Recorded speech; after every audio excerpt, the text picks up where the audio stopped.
Welcome back to day 17 of our 25 movement hacks. And today we are moving on to the hips. So the hips, movement in the hips is really important for us if we're considering this idea of getting down to the ground. So mobility in the hips is what we are looking at today. And I've got a movement that I particularly love called frog's legs. And it's not very elegant, I know.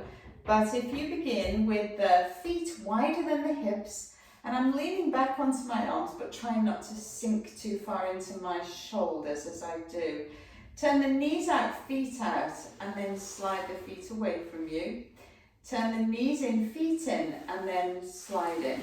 And it may just be that your mat decides to follow your feet, which is fine. So turn the knees in, feet in, slide in, and then the knees out, feet out, slide out.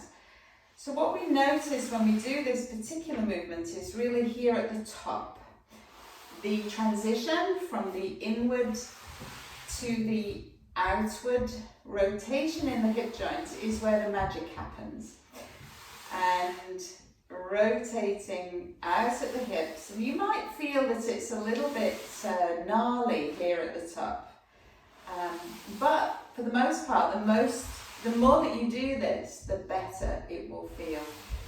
And again, there's of course always an exception to every rule, and so do take care as you move in this way.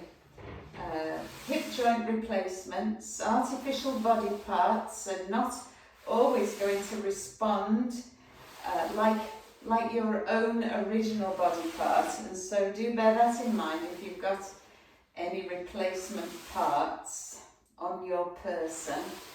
Breathe out, breathe in.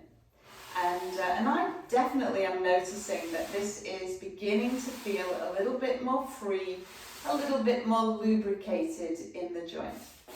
And I hope you felt the same.